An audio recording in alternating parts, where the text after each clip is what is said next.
finally gain a bit of trust, think, finally I can maybe start dealing with this. And so people like us, I think, from just what you're saying, what you do, may be one of the first people to hear that people are finally admitting, yeah, I think this is good, that there is a problem. I've specialized in trauma, grief, and loss since '78. And when I was finishing my master's program, and I was very interested in the area of grief and loss, but there was nobody working in it. There was no university that taught it east of or west of Manitoba. There was no hospice program. There was nothing like that at that time. And so I started telling people that I was interested. I was a preschool supervisor, and I had a degree in early childhood education, and I was seeing a lot of loss with kids, and particularly concerned about children who are dying. And everybody told me, you'll burn out. Within 2 years, you can't do it. It was capped when I went to the BC Psychological Association conference where Schneiderman was talking, and he's the first thanatologist, and he'd done so much groundbreaking work in suicide. And I trotted up to him after, and I said, I think that I would like to specialize in this area. And he said, no, don't see more than one terminally ill person for clinical work, or you'll burn out. So it's like everybody in my life was telling me this. And then I had a dream. At night, I had the dream. I woke up and I had felt this strong sense of somebody needs to do this. And so I was not going to burn out because everybody thought I was. And I started right away going to every workshop I could find on self-care and developing my own strategies and things that worked with clients I'd use on myself. And so been doing it for 28 years, still love it. Don't feel like I burned out, although it's something like balance, that you can't say, I am balanced. You may say, I am achieving balance at this moment, but then the next moment you're not. So it's something that you need to keep working with. I love the Frankl quote. Do you recognize that one? That which is to give light must endure burning. I think it fits so well with this conference around meaning and spirituality, psychology, and addiction. If we don't let ourselves be touched by the people that we're working with, I don't believe that we are going to be effective. We will not be helpful to them. And yet, when we touch someone who's on fire, we burn. And so, that the old adage that says you are what you eat. If you eat enough trauma, you can start to develop traumatic symptoms as well. So we're going to look at a number of issues and techniques that I use with myself and with the people that I work with. And since it's a nice small group, we can have questions and comments, and you can share your own issues and strategies. And so please, as we go through this, let's be informal and ask questions, make comments, tell me I'm wrong, tell me I'm right, whatever. I wanted to start with an exercise, actually. So you show me how to turn this on and off so I can be doing this myself. Right here? This? Oh, just push it. Oh, okay. Okay. Yeah. If it's yellow, you're off. Okay. So I'm going to give you each a piece of paper. So if you could take one and just pass it around. Has everybody got something to write with?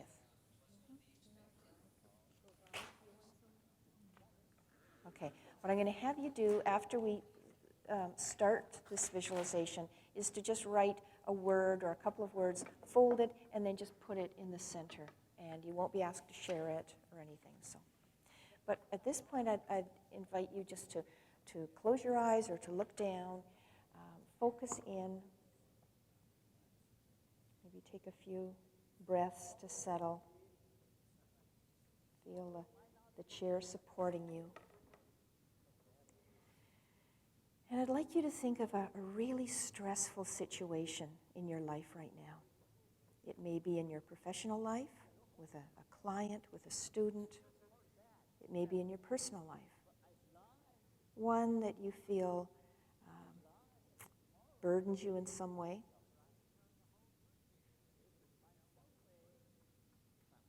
And get a sense of where in your body that stress is, that discomfort or pain is.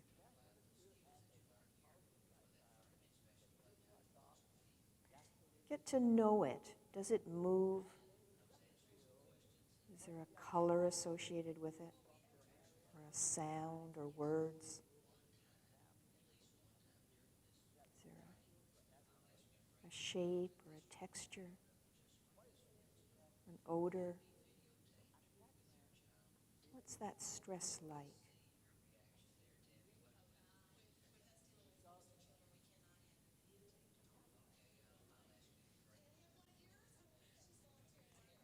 Now I'd like you to shift your mind away from that to a symbol of encouragement, comfort, guidance, strength. Now a symbol can be, as you know, a object or a color or a shape or words, an animal. It can be anything that represents for you comfort or guidance or strength.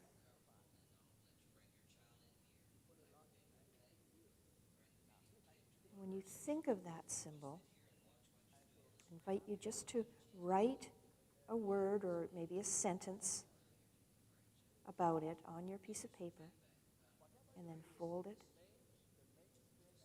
and put it in the center. And then go back to sitting with your eyes closed. Discomfort or pain around the situation that has been burdening you. And see if there's any difference.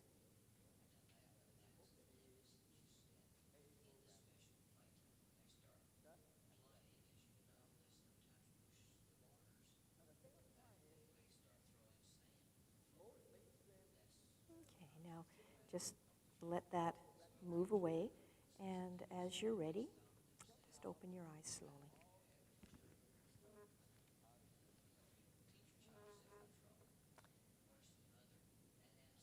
And did anybody notice any difference from the first time you focused on that stress to the second time?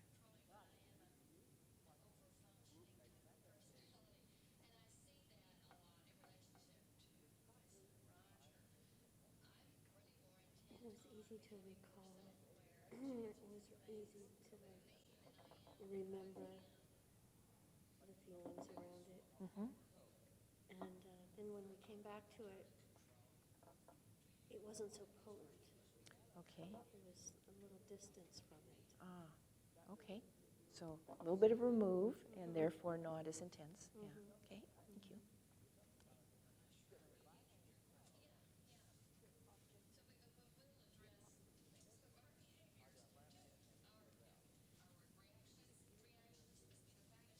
For me, shifting to the symbol, Mm-hmm. I mean, it was hard to get back to, I felt a shift at that point in time, kind of a physiological shift. Mm-hmm. And I wasn't able to get back to the level of distress Right. that I felt Yes. the first time. Yeah. So even though that was the instruction, Uh-huh. it's like, I'm not there. Uh-huh, right. Yeah.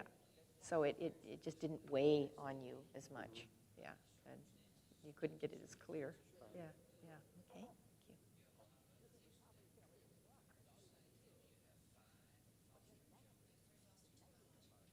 you. Did anybody find it was even heavier afterwards?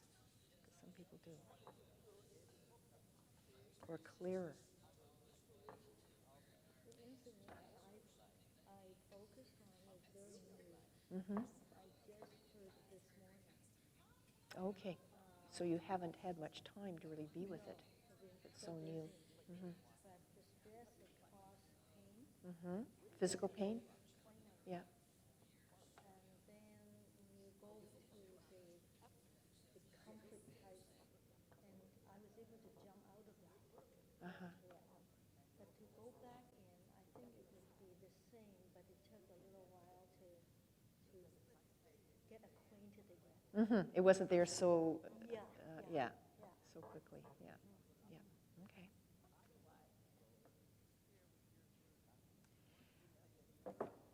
That was what, a minute and a half? And it's really interesting to me how potent symbols can be for people. When I invite clients to think of a symbol of comfort, they realize that they have some internal resources that support them. But I think it's really easy for us as helpers to forget that we also have symbols that we may need, particularly when we're in a situation that is very stressful, either an acute situation or a chronic one. A fellow came to me, a social worker, who said, I am just burning out because I know I shouldn't, but I take my clients home with me. I just can't seem to, some of them, it's just so tragic. And so we looked at a lot of, skills to set limits. And at one point, I realized from the way he was talking that his symbol of helping involved having no limits, just being there for everyone, like these big arms open. And I said, well, that symbol's getting you in trouble because symbols are so powerful that no matter what we do, if that's the symbol you have for being a good helper, you'll keep going back to that without realizing it, because that's what you want to do, is be a good helper. So I asked him if he could look for a symbol that allowed him to set limits, because on a cognitive level, he realized that limit setting was good. So what he came up with is, and he showed me the next supervision session, because he said, I've got a bunch of little pebbles in my pocket. And I would walk along the beach after leaving work, which really helps me shift my focus before I go home. I walk along the beach, and everyone that's still with me, and now it's kind of extended to world problems as well, but everything that's burdening me, I look until I find a pebble that kind of represents that. That's my symbol.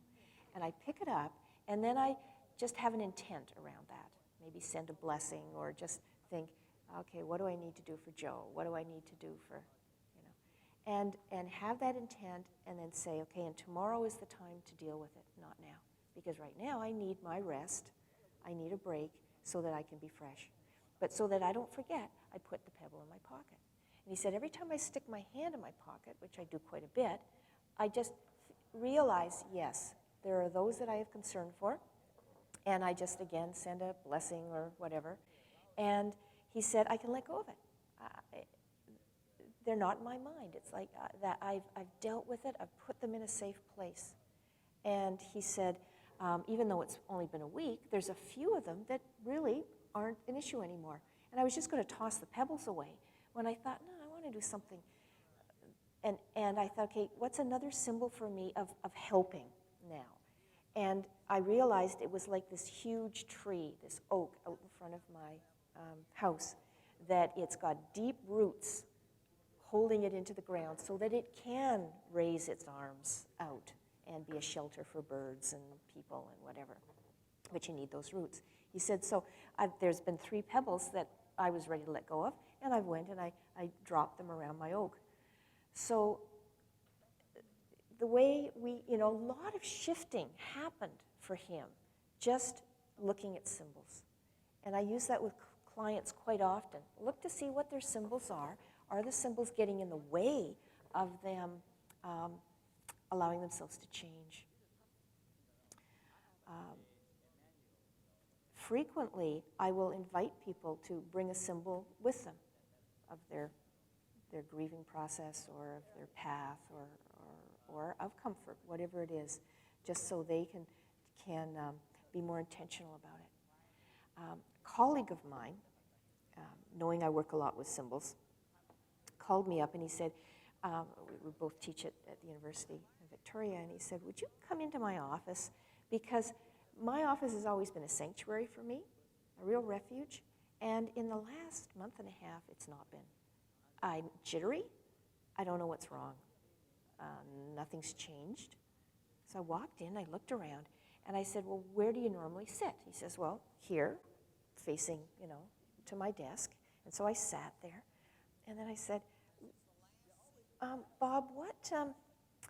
what is that picture of, that photograph? And he says, oh, isn't that wonderful? My son took it on his trip to Alaska last year, and I'm so proud of him. He's only 21, but I think he's going to be a professional photographer. Isn't that great? Okay, great meaning, right? Wonderful meaning to this photograph. I said, yeah, that's lovely. What is it a photo of? He says, well, he's really into nature. So I said, yeah, but what is it of? He says, well, it's of a mother grizzly bear going. So he's looking at this every time he looks up, this grizzly bear with its claws out and its teeth out. But for him, the meaning had been, this is my son's photo. And yet, on some level, he's taken in threat, danger. And so all of a sudden, his office is not sanctuary. So we laughed about it, and he took it down and put it, he still wanted to keep it, but not where he looked at it all the time. So I think as helpers, we've really got to watch to see what symbols that we have, but also that symbols are things, when they're symbols, are not neutral. And it may be that we have a positive symbol, and yet for someone else, it's negative. It was brought really home to me by a woman named Shanti, who came and was wanting to work on a grief issue. And I said, have you ever had counseling before, seen anybody for help? And she says, well, I guess it was counseling. It was more like pastoral counseling. I would go to my pastor and get some good support until all of a sudden it was terrible. So immediately I'm thinking, what's abuse or whatever. I said, could you let me know what? She says, well, yeah. She said, my best friend was killed in a house fire. And they just moved back east, and her husband called one day at noon in tears and said, Marnie didn't get out. And so we cried together and hung up the phone. My husband was away on a business trip. The kids were off to school. I thought, I need support. My friends are all working. Maybe there's someone at the church. So I phoned and just said to the secretary, my best friend's just been killed. She said, well, come down. He's in a meeting, but he'll see you as soon as he's out. I walked into his office and immediately started to relax. I thought, he's supportive, he's caring, he's going to be able to help. He walked in, I felt even better. He sat down, leaned forward, and said, I heard your best friend died. Shall we start with a prayer? I said, yes. And he did what he had always done, and it had always felt good before, but this time it didn't. He lit the candle. And all I could think is, my best friend has just been killed in a house fire. And I couldn't even talk. So I just went like this and waited till the prayer was over and then said, actually, I think I need space. Thank you very much. And I left. And I've never gone back to him. And I just can't bring myself to, because I feel so ashamed that I would have that reaction. And so he probably never knows. So for him, that symbol was one of support and comfort, and it had been to her too. But I think we really need to be aware of how symbols change for us and how symbols change for the people that we're working with. Because we can have outmoded symbols, and we might put a lot of effort into them, and yet they're not feeding us. They're not supporting us. And I think it's then much easier to either develop compassion fatigue or burnout. I just had another thought of that. Yeah? My wife and I used to celebrate our anniversary with a really nice bottle of champagne. Mm-hmm. And then when our oldest daughter developed an addiction, Right. you know, Different meaning. yeah, I mean, it had been celebratory before, Yes. and now anything around alcohol was a curse. Yeah. So did you consciously find a new symbol? Well, we drink sparkling grape juice. Okay. So we kind of save the corks, so we have to find one that's not plastic. Right. We can have the same ritual, but we're just not using the same substance. Good. Yeah. And so that's where it's important to be able to be intentional about it. What is this doing for me? Is it still doing the same thing? Is there a different meaning? Being able to shift that. That's a wonderful example. Yeah. That's, I'm wondering, counselor speaking here, does that have the same meaning? Is that a good symbol, or is that watering down the symbol and robbing it of its power? Well, we still, I mean, we've made the decision, and I will occasionally have a glass of wine, but my wife has said, I want to just, I don't find an occasional glass of wine a comfort anymore. So she's completely teetotaler. Right. And that makes sense to me, and I'm not going to pressure her to just do that. And usually we used to have, But what I'm saying is going along with what you're saying, is that taking that symbol, is that cutting the symbol in half? Does it have its same power? Does it have the same power? Is this a reminder, oh, we can't drink champagne anymore, and this is a substitute for a symbol that we used to have? I don't want to try and yeah, kill well, life. it hasn't really felt like that. I mean, if we miss the sparkling grape juice, it's probably not going to be a big deal. But it used to be something that was part of, because we've been given this really nice bottle of champagne on our wedding, and we had it on our first anniversary, and that kind of Set the kicked it off. stage, yeah, Right. right, But, yeah. But you were able to shift. right. You didn't And have it so doesn't- much. Yeah, it doesn't feel like that as a reminder of the daughters. Right. Right. I mean, it's really kind of like, wow, this is, we saved, $35 when we go out for a nice dinner. I mean, so in some ways, it's it isn't a mournful thing. It's a continuation of ours. So we still have all the corks from all of the anniversaries, but we've just shifted. So it doesn't feel like we're continuing to do this thing, which is a drudgery. It feels like, hey, we can still do this. We're just not going to have the fermented grapes. And yet what you're saying, Bart, is it's certainly important to help ourselves and others clarify whether it's a second-rate symbol now. And maybe grieve the original symbol if that's necessary prior to choosing a new one. Be able to have some sense of honoring it before moving on. For you, it wasn't a big deal, Right. but for other And, people, it what might be. I'm coming with this, too, is I think I've been the one that's pushed to continue it. And it may be, I'm speaking for us, but I haven't really had that conversation in that context. So it may be that I'm seeing it in a particular way. For her, it's not there, and it's like, okay, we can stop with this many corks, and, who cares? And that we've got other things that we do, too, that might be more meaningful. Yeah, because So- the energy you put out for the one, Right.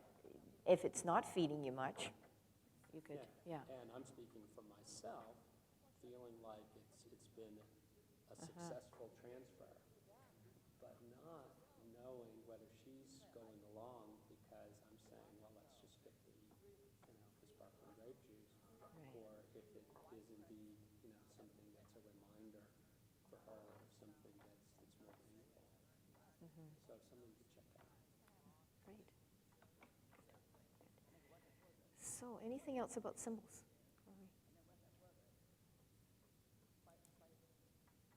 Okay. I just put some definitions down here, which I'm going to read out for the tape, because people don't develop compassion fatigue unless they're compassionate. And, many of the people who work in the area of addiction got in because of a feeling of concern, of compassion, of empathy for those who are suffering. So the Webster Dictionary defines compassion as a feeling of deep sympathy and sorrow for another who is stricken by suffering or misfortune, accompanied by a strong desire to alleviate the pain or remove its cause. And that second part of it means that compassion, true compassion, is active. It doesn't just sit there feeling bad. It wants to intervene in some way. In the early 90s, a lot of work was done around the effect of too much compassion, and McCann and Perlman, their work around vicarious traumatization, which they define as the transmission of traumatic stress through observation and or hearing another stories of traumatic events, and the resultant shift distortions that occur in the caregiver's perceptual and meaning symptoms. You realize that you don't have to have experienced the trauma directly. Experiencing it through another, and especially if you're doing this over and over again, can produce a lot of trauma symptoms. Secondary traumatic stress occurs when one is exposed to extreme events directly experienced by another and becomes overwhelmed by the secondary exposure to trauma. For vicarious traumatization, it's often that it's heavy, but it's not too heavy, and then all of a sudden it is because of the accumulation, where with secondary traumatic stress, it's often a particular client, a particular incident that is just over the top in itself. Figley, who continued to work in this area, realized that people often didn't like the term vicarious traumatization or secondary traumatic stress, and so came up with the term compassion fatigue as a more user-friendly term. Compassion fatigue is different than burnout, though. Burnout, and I love the first meaning of burnout, the first definition, so I've included it. The reduction of a fuel or substance to nothing through use or combustion. And that's how I feel sometimes. That my fuel is all, just about all burned out. The second definition, of course, the physical or mental collapse caused by overwork or stress. So it's different. Someone can have compassion fatigue and not be burned out, or being burned out and not have compassion fatigue, or both. And there are different tests to demonstrate that. You can find them actually on Figley's website if you're interested. He has a scale for job satisfaction for mental health helpers, and he has one for compassion fatigue and for burnout. And I use it with my students at the university, the counseling psych students, and they're often fascinated to see how, just even in their internships, they might be experiencing compassion fatigue because of difficulty setting limits, or burnout because of just the stress of studying and all of that. They say to me, but we're not even professionals yet. What's going to happen when we are? And I say, okay, let's look at the stressors here. So that, I read those out just so that the tape has it. But any comments or questions about that? I was wondering about empathy, Mm-hmm. because that seems like a part of all of this, but it's not mentioned. It's not mentioned, but compassion really, it's an empathic response to another person. Yeah. So it's in there. And many of the questions in Figley's that talk about that feeling for others, and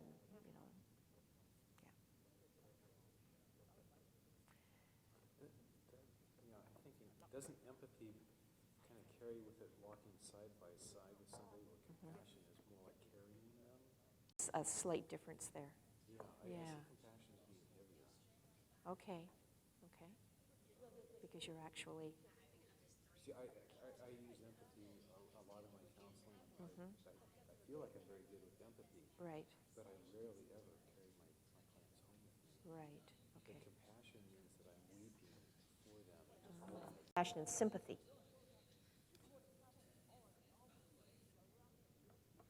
Oh, sympathy, I think, of Hallmark cards. Right, yeah. Feeling bad about, I'm going to retract that because I do feel compassion for yeah, my clients, but I don't take them home with me. right. I wonder if it's that last part of accompanied by a strong desire to alleviate the pain and remove its cause. I tend to see that as, the client's responsibility. I'm going to be there to be a guide in that, but I'm not going to be the one that's going to make that change for them. So I feel that it's more of an empathy than compassion. Okay. That's often, I think, how people misdo compassion, is they think they got to fix it. I think true compassion, and this is accompanied by a strong desire to alleviate the pain or remove its cause. That's saying that I want to use my skills to, to facilitate change in the client. It doesn't mean that I I do it. It doesn't have to mean that, but I think a lot of people take it that way. So it means I can be an advocate if that is appropriate. I can be, I can use the skills as a counselor to help them find their own resources or shift things or get clarity or whatever. So I think compassion is often that feeling. Empathy is, to me, somewhat more learned. You learn how to understand another. It's not natural. Yeah, where the compassion, I think, would come first, that urge. And then if you're going to use it well, you learn to be empathic. You learn the skills that help the other person to feel understood and, that kind of thing. So I think one can come out of that. Mm-hmm. It's practice, but it is a tool to try to feel how the client feels. So in order to understand where the client's at, Mm-hmm. why are they perceived that way? You feel the same way that they feel. Yeah. Compassion is what Jesus had compassion, Mm-hmm. and he wept. Yeah. In other words, compassion is something that we feel that they shouldn't do. Mm-hmm. There's something undeserved, but they are suffering. Yeah, we want to rectify it, Yeah. but rectify it appropriately, using or not taking over, not, yeah. So I think you probably find a lot more people talk about their compassion when really they're going way past their own limits. Mm-hmm. And so it gets a bit of a bad rap. That is where this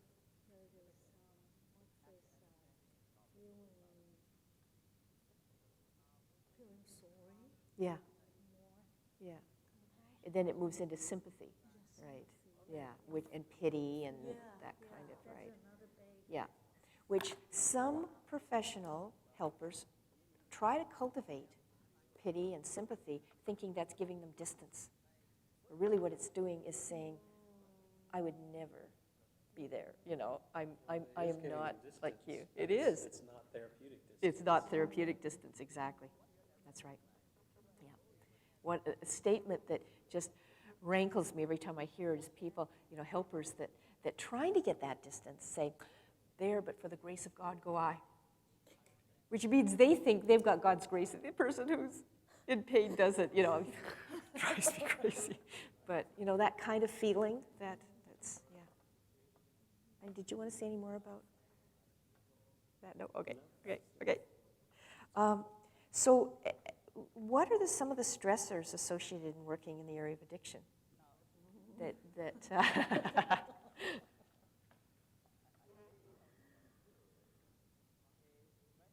You've just been getting a lot of them, haven't you? Lately, Yeah, yes.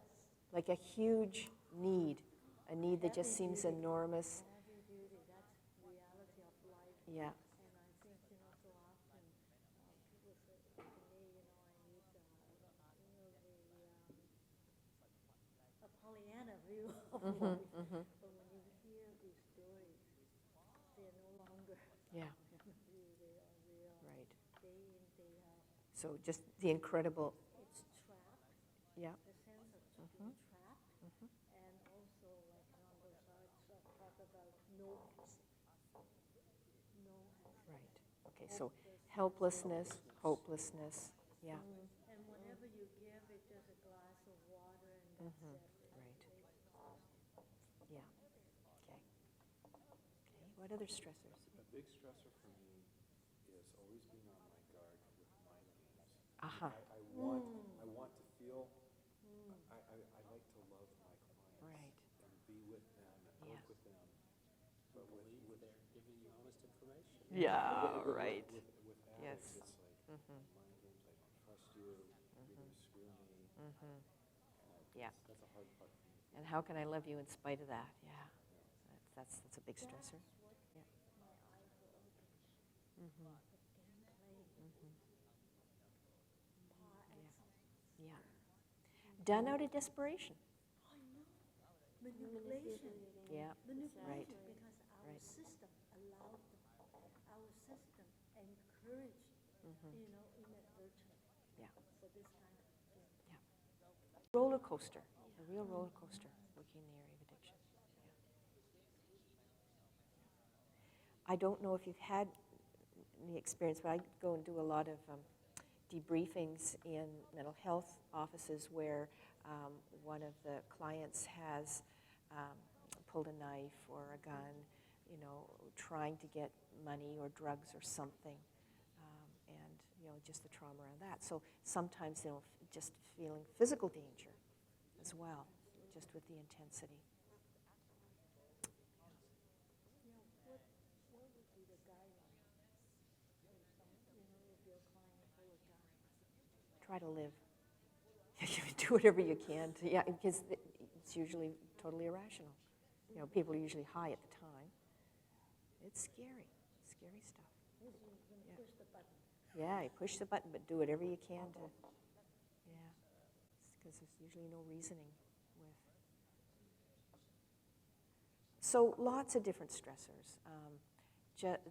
Feeling incompetent, you know, my skills should be up to this, or, you know, I should be able to get through this one, or whatever. Yeah. So with all of those stressors, I believe that we really need to have intentional, holistic self-care strategies. When you think of a self-care strategy that you use when you're feeling highly stressed, can you share what some of those might be? Leave the space. Yeah. Out of the situation. Give yourself Walk outside. Mm-hmm. I have this wonderful street that I can walk down and have unobstructed. Yourself. Get that. Okay. Anybody else? Take a deep breath. Mm-hmm. Make sure that you're Is to be sure that you have self-care strategies in the physical and mental and emotional and spiritual realms. Now, what you've mentioned are physical. Now, it does bring in, I'm sure, the others, but it's primarily physical, and that's great.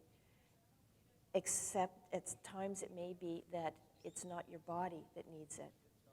You know, you need to put more focus on your mind or your spirit or your emotions. I love bubble baths. That's one nice physical thing for me, you know, to just lie there, the bubble bath. Well, I was sitting in bed one night. My husband and daughter were off at a movie, and I was fretting about this client. You know, I felt, you know, she needed an advocate, you know, and yes, she was manipulative, but, you know, how is this going to happen? And I thought, okay, I'm stressed. I better practice what I preach and go and have a bubble bath. Well, I walk into the bathroom. Somebody had been using my bathtub because it was wet, and the towel was wet. And I realized I was the only person in the house. And I'd done it on autopilot because when I focused in, really, I needed to do something cognitive.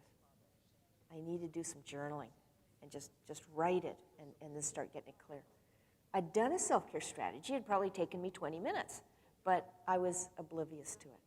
And so we need to be intentional, because so many helpers will say, but I look at all the things I do.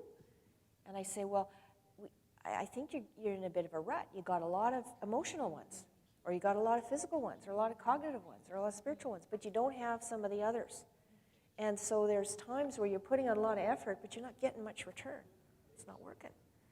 And so if it's like your soul is hurting, you know, why do people do things like that to themselves or to others? You need to find meditation, prayer, inspirational reading, walking in the woods, whatever it is that gives that sense of solace. If it's emotional, it may be talking to somebody, it might be journaling, you know, it could be a whole range of things. Same with mental. Sometimes we need stimulation when we're stressed, and sometimes we need relaxation. And, you know, we need to decide which of those we need as well. I'm quite an extrovert, and I find that often I need something that just takes me right away from my extroversion, and that talking to somebody else, although I love doing it, probably at that point won't be as helpful as sitting quietly. You know, maybe journaling, or maybe just, you know, being there. So, you know, we got to watch, because we may gravitate to certain ways of looking after ourselves that aren't going to meet our needs at the time. So invite you just to kind of, over the next little while, look and see, do I have a rut? Am I reaching for some of the same things all the time? May I point out that there's a weight room and a swimming pool in this? Okay. And across the street, I used to live about 2 blocks from here. And one thing I did when I get stressed out is I went to the library that's across the street here. Yeah. And it has fountains. Yeah. It's a very beautiful, peaceful setting. And you take off your shoes and you put your feet in there. So I'd recommend that to you. I know that you're going to go out with dinner with people and all that. But the library across the street has a very nice yard or whatever it is, Yeah. grounds. Yeah. So yeah, checking out your area. What is there that? Yeah. Anything else about that? Well, just reflecting on, I have ritualized things that I do. Mm-hmm. Yeah. So every Sunday morning, I'm going to do certain things, but they're not like the emergency, kind of like, what's the emergency plan? Right. And that's where I need to kind of work on, okay, it's a 20-minute drive to the Arboretum where I walk, Yeah. All Yeah. that kind of stuff. Yeah. Okay, that's great, Yeah. but that's not in the middle of the day. When Right. something happens, Goes fast. I Yeah. can't get there. Mm-hmm. So I need to really develop a repertoire that's easily accessible. Yes. Yeah. Because so many people will just kind of be holding on with their fingernails. I got to make it to Friday, and then I'm going to be able to go to this, my ski cabin or something. But that's no good. You got to be doing something right at the moment. And I have Gregorian chants downloaded onto my computer. and you listen to those for a bit. If I have a little bit of break in the day, I Yeah. turn on my computer to the Gregorian chants. Yeah. Yeah. That reminds me of some things that I've found for myself because I'm a full-time student and then I work too much and then I have to study. Yeah. And so when I was like taking algebra, which was really challenging for me, it was really, really stressful. Under that regular stress and then adding something that was really difficult for me, like a foreign language. And I found that my monthly sweat lodges, I don't know if you're familiar with sweat lodges, Yep. but going in there with the darkness and then the heat, and it takes me out of, it shifts me out of all this stuff that I'm carrying in my body. Right. And just, I just come out of there just totally reborn. That and I live down by the Puget Sound, so like a half a block from the water, and walking down there and walking into that ice cold water and just standing in there The and shock of it. allowing that to cleanse me. It's these shifts out of our normal, box that we're so used to being in, and breaking almost a trance, breaking the trance that we get in with our everyday lives. Yeah. Yeah. And I just want to follow what Michael was saying, ritualizing it. Well, we like to do exercises, but then sometimes it wasn't the right day, it wasn't the right mood, it wasn't the right time, and then you feel guilty for not going. And if your husband said, well, we must go and do exercise, all right, it's almost like a chore, Yeah. And And this is supposed to be for self-care and stress reduction and exactly. Yeah. It becomes a task. Yeah. And then when he said, well, maybe we have so much to do tonight, maybe we'll go tomorrow night, you feel, but still guilty. Yeah. why Right. do we have to make ourselves tense and then relax? Yeah. It was silly, Yeah. right? But if you don't put some guidelines, then we'll never go, right? Yeah. So I think the remedy would be we have to be flexible and say maybe, say, let's try twice. It doesn't matter which day. If it is working, it's fine. If not, we just shift it. Yeah. With that kind of understanding, without a negative implication. Sure.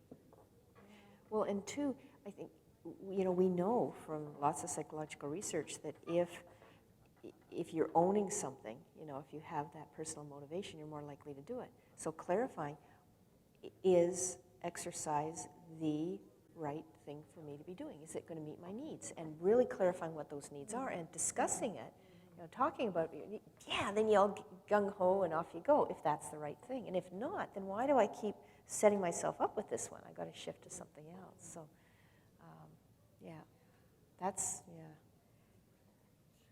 Yeah, we get on a treadmill. Tyranny of the That's right. urgent. Oh, sure, yeah. And, as Michael was saying, having a variety of strategies really helps. One's for, the longer term, or ones that can be done just at a moment's notice. In the back of A Path Through Loss, one of my books, I've got a structured journal. And the section, which people can just kind of develop for themselves, but, daily self-care strategies, periodic ones, and I give some examples, and then during overwhelming stress. Because when people are highly stressed, they're not at their most creative. And think, what do I do? And I think that's where some addictions can develop, because when we're so stressed, we think of the same thing all the time, and we overuse it, and it becomes a crutch. So that's where having a variety, having written them down, writing down what other people do, and maybe saying, well, when I'm highly stressed next time, I might try that. It broadens it. I think if anybody says to me, oh, I have something that works really well, but it's just one strategy, I just know they're going to fail at times. They're either going to have to lie to themselves that it's helpful, or, I could sit and talk to you for an hour and not feel relief, but think I should, and therefore, but start to feel like a failure. I guess the stress can't be dealt with. So, something that ties in with the ability of ourselves to do the self-care strategies is the energy expenditure. And so I want to describe this model that I developed in the early 80s. And actually, it came about when I was doing a lot of work with bereaved parents. I was hired by the Children's Hospital, and I was allowed to see any parent who had a baby or young child die of any cause in the Greater Victoria area. There were no social workers at that time on in hospitals at night or on weekends, so 10 Christmases in a row, I was at the home of someone whose child had just died. So then they got social workers on the weekends. And they'd say, how do we know when we're psychologically ready to get pregnant after having a child die? I'd say, I don't know. And I started watching and seeing when it seemed to work and when it didn't. Developed this model, then found that it really fit for when it's time to make a decision after any kind of loss. And for years, I would go into the RN program at UVic, because these nurses, they're professionals, they're used to being asked questions because it's assumed they know the answer. All of a sudden, they're students and they're being asked questions to, see what they don't know. And it takes a lot of energy to make the shift. And they were experiencing that shift in energy, not knowing what it was about and feeling like failures, feeling like I'm exhausted, I don't have the energy I used to have. So I use this with people who are going through any transition, and I use it a lot with people who are getting close to retirement as their energy is shifting. So if we can look at it in terms of ourselves, the first circle here, because energy is finite, we just can't grab more out of the ether. And some of us are high energy and some are low, so some of our circles would be larger than others. But when a major stress or loss first impacts on us, most of our energy goes to adjusting to that or to grieving it. I define loss as any experience that restricts us. And so that can be the experience of a client not doing as well as we expect or hope. It can be, obviously death or separation or not getting something that was important to us. It can be really concrete or really nebulous. And sometimes the nebulous losses, loss of status, loss of self-esteem, can be more impactful on a person because often they are more ambiguous. Society doesn't credit them. Maybe it's even disenfranchised. We're not supposed to grieve that. And if a grief or a loss the person is disenfranchised, it's very hard for them to shift it. So when a major stress or loss first impacts, most of our energy goes into adjusting and to grieving. We're eating, breathing, sleeping that experience. A small slice of the pie goes into survival functions. So we can do some things that need to be done.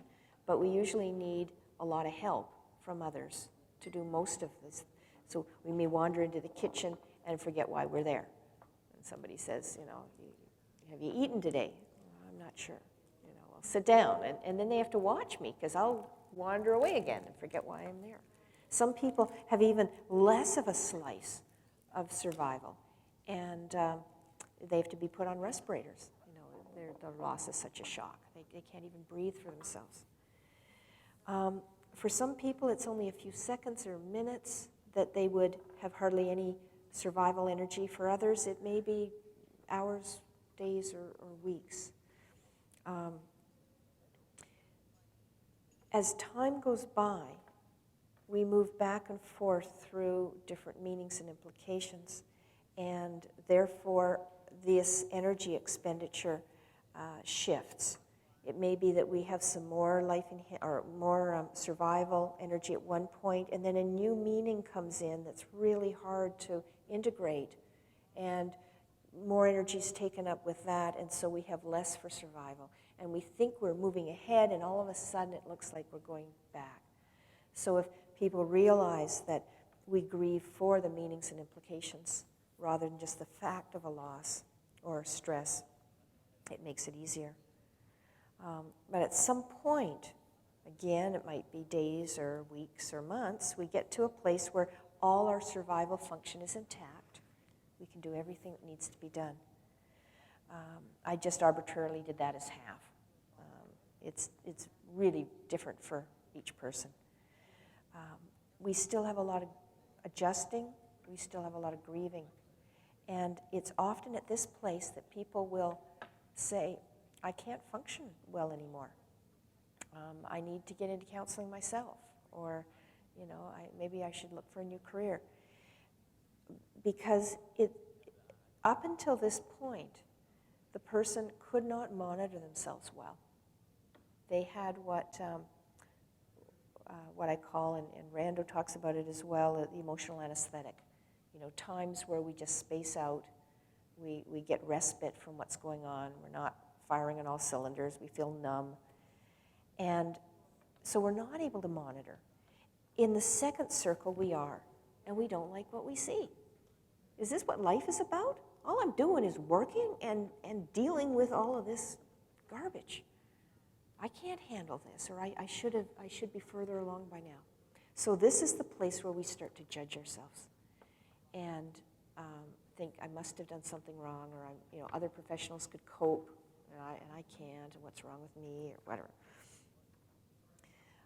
If we realize that this is a very important place, because this is where we finally are able to look at the loss or the stress clearly.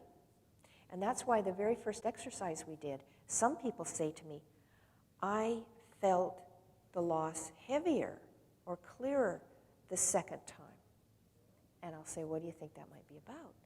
And invariably they say, I think I was denying it, or I think I was ignoring it. And with the support of my symbol, I was able to see how heavy it really is. And now I can do something about it. But it's at this place that people can despair. And I get a lot of people actually coming to workshops because they feel less competent as professionals, and they think what they need is more professional training. The thing is, it takes energy for training. And where does the energy come from? It either pushes back some of their adjustment, or it cuts off some of their survival. So then they're getting into this vicious circle where the more energy they put out to try to become more competent, the less competent they actually are. It's better at that point to just go and take it easy, you know. And so some people have just, please don't, but, you know, just left the workshop when they realized that. This is the last place I need to be. I need to go lie down, or I need to go put my feet in the water. At some point, if we continue on this process, and again, it flows, we move back and forth, get to a place where we'll add a bit of life enhancement. And for many people, they say it happens almost overnight, that they'll wake up one morning and feel some enjoyment. The world looks better. And they can say, oh good, the stress is gone, or there's nothing to grieve for anymore. Well, that's not true. And if they set themselves up like that, then the next wave of stress or grief comes, and they're going to feel that they've really blown it, or they're right back at the beginning, and then they can despair. But if they realize that it's just a glimmer of possibility and enjoy it without using it up, this is where I think the rebound effect happens in relationships or sometimes jobs, where people will say Joe says, you know, I'm never going to get into another relationship. Can't trust him. You know, I've been in 5. And that holds while he's in the first and second circle. But then he gets into the third, and he's walking his dog, and he meets someone who smiles at him, and he's feeling something for the first time in months. And he thinks, this must be true love. You know, develops a relationship that's not built on anything. And the first time he has to really put out energy and doesn't have it, there's an argument, and he's backed off, and he says, yeah, burned again. Never going to get into another one. People will do that with jobs, too. Thinking, well, a change is as good as a rest. And I'll switch over to a new task, or new clients, or new something, and use up the little bit of life enhancement energy they had. You know, oh, for the first time, when you talked about that project at work, I felt some interest. I think I'd love to be that facilitator of that group. A little bit of life enhancement speaking. They get into it. The second session, there's a conflict in the group, and they think, why did I do this? You know, so I see it happening all the time. As time goes on, we move back and forth, sometimes to the first circle again. If we keep moving, allowing the adjustment process, we'll get to a place where we don't see ourselves as highly stressed anymore, or we don't see ourselves as grieving. But the fourth circle is just to show that there's always a little bit of grieving energy that that is present. And it's not restrictive. And it will become larger again during the anniversary times, you know, significant dates, even years later. And that's not bad, that's not wrong. Now, I know some people never have this much life enhancement energy. Again, I just had to be arbitrary. But when I'm helping people make decisions, you know, a professional says, I think I've had it with this job, I want to move on. If they don't have any life enhancement in their life at this point, then they're not going to make a good decision about where to go. Because it takes a lot of energy to shift, not just physical energy, but, you know, moving of any kind takes mental and spiritual and emotional as well. And they will either restrict themselves, their survival energy, or they'll restrict themselves in their adjustment, their grieving. It's better to wait sometime between the third and the fourth so that they have enough energy to really be clear on where they'd like to be, what they'd like to do, and they're not coming out of a place of real emptiness. Otherwise, they're just going to be grabbing. If they can come out of a place where they're feeling pretty good about who they are and what they're doing, much easier to make that shift. Same with clients, helping them when they're grieving, not to make a major change when they don't have the life enhancement energy to sustain them. Now, some people need to shift earlier, but then if you can take into account that you're probably not going to feel better after you make the change for a while. Because that's the big thing. People will then say, okay, I'll get into a new relationship, a new job, or whatever. And then, how come I don't feel sweetness and light?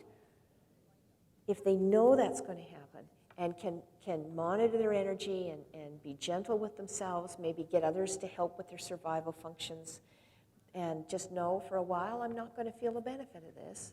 I won't feel the life enhancement. Then it will integrate more easily. Anyway, yes? Just a comment. I mean, this is a grief model, but I'm looking at this and I'm seeing a client that I'm working with which is experiencing burnout. Yes.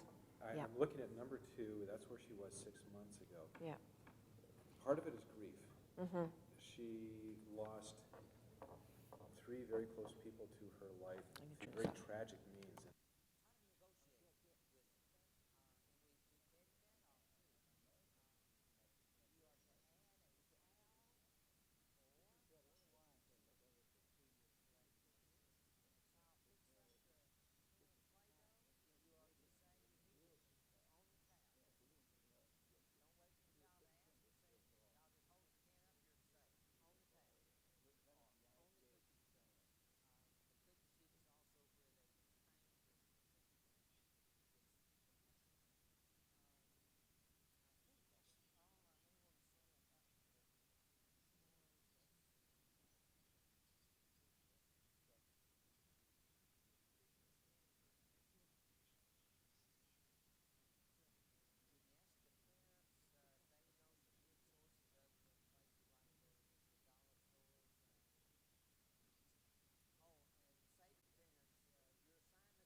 When I developed this thing, I found that it was really empowering people.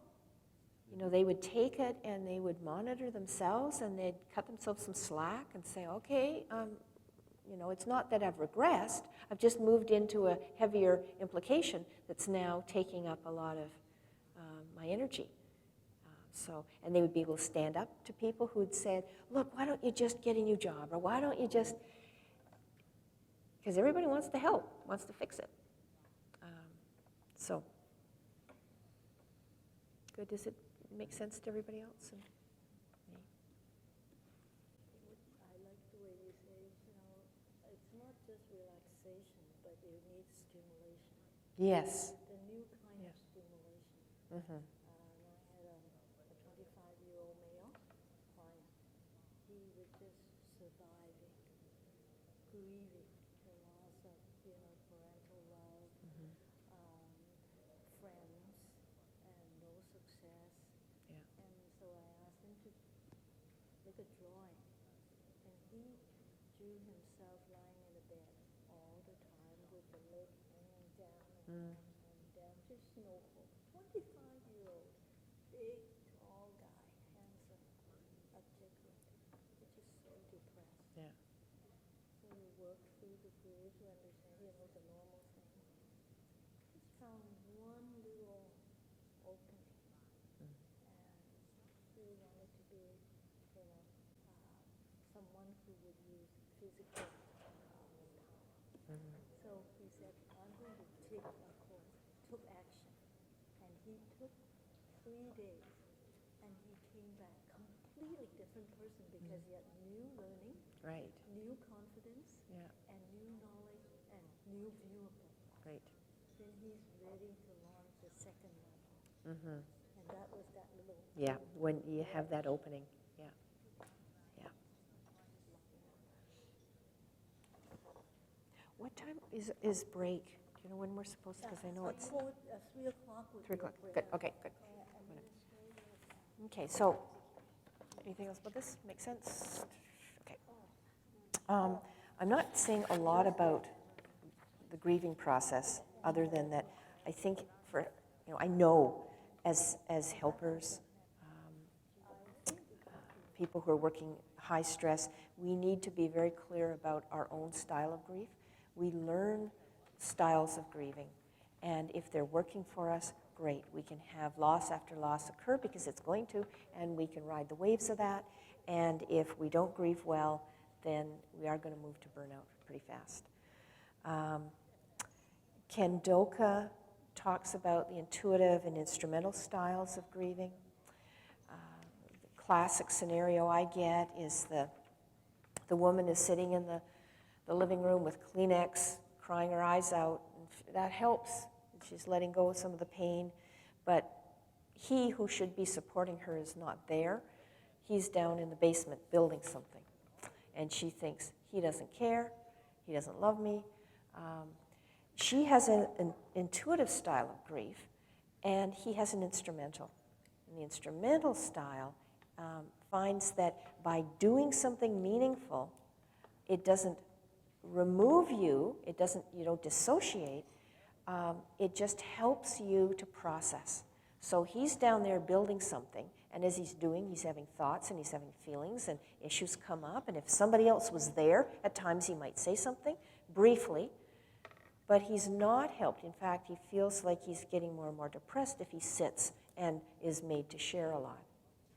If she was told to get in the kitchen and just be busy, she would find it diverted her from her process. So they're both doing what they need to do, but they're thinking the other one's wrong, and they're pulling away.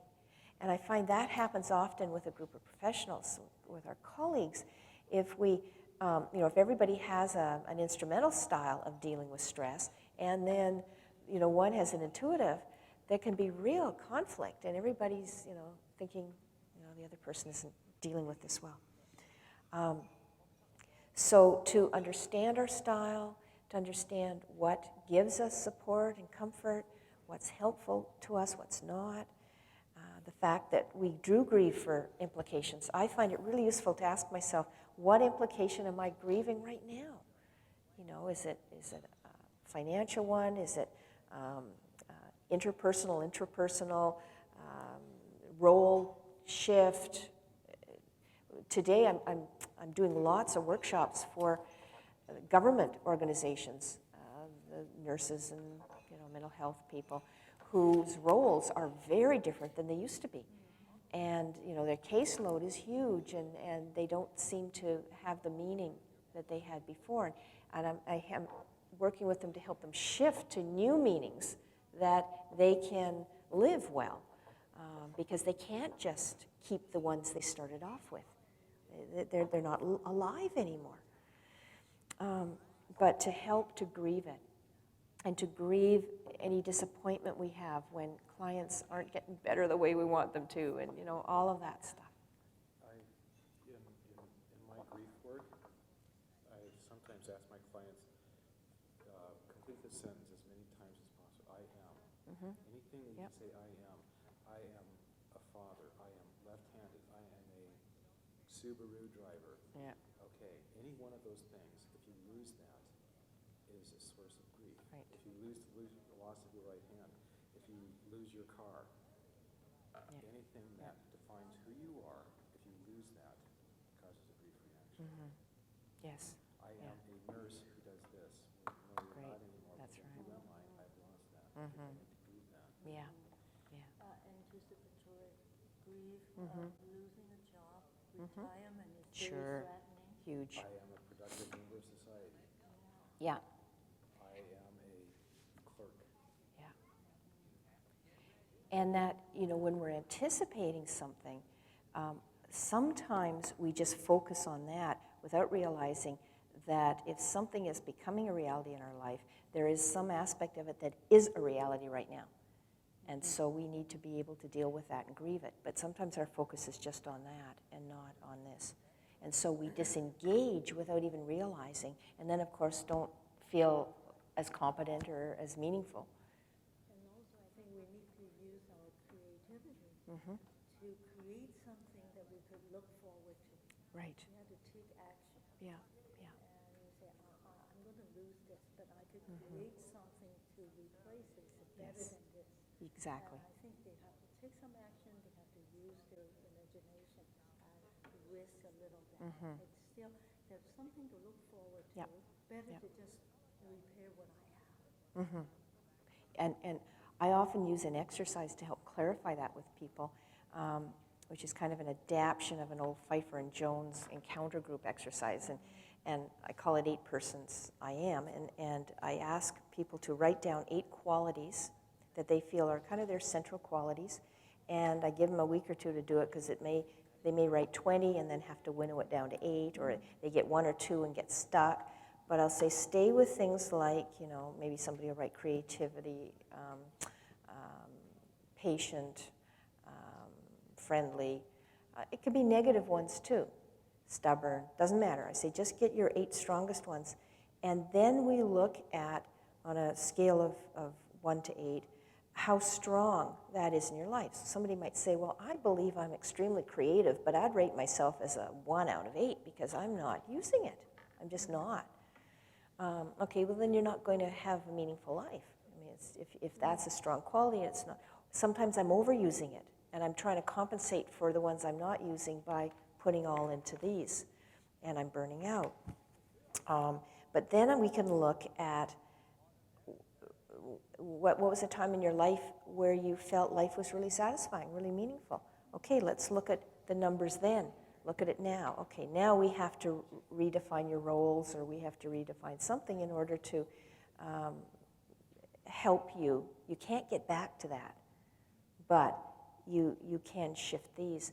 And I find that we've got a template then that they can each week come in and have been intentional each evening, look at their sheet and say, when was I patient today, generous today, stubborn today, whatever. The other thing Excuse me, what's your source on? What is this? Pfeiffer and Jones, P-F-E-I-F-F-E-R. I've changed it quite a bit. They just had people, the 8 persons. I've done all the other stuff with it.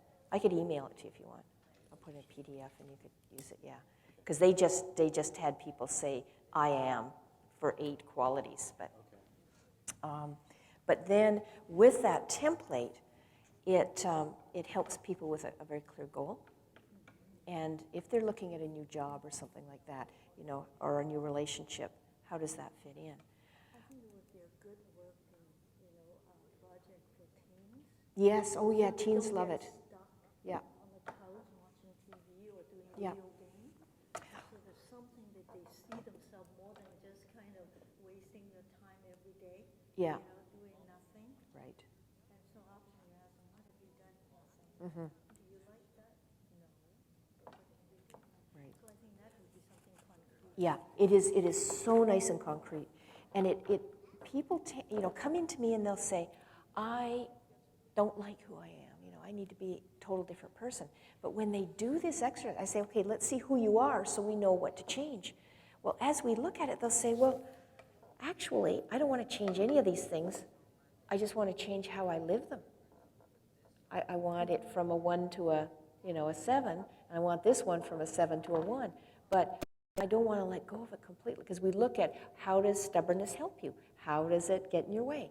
We examine each of them.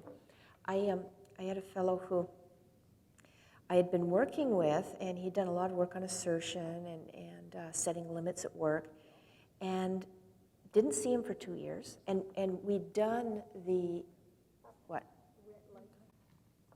What does a red light mean? Red light means you're recording. Okay, so that's all right. Oh, does it? No, green light means you're Yeah, recording. I don't know. maybe, oh well, Battery? battery. We'd done this exercise. I didn't see him for 2 years, and then our automobile insurance company referred him to me. I thought, that name's familiar.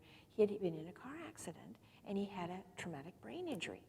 And I do a lot of work with TBIs, and he came in and he says, I'm a total different person. And I was able to go to my old file and say, okay, Brad, I'll just call him Brad, let's do this again. Remember we did this 2 years ago, and he came up with the same ones. Of course, they were different, and they needed to be lived differently now with the restrictions he had because of his brain injury. But he was the same person.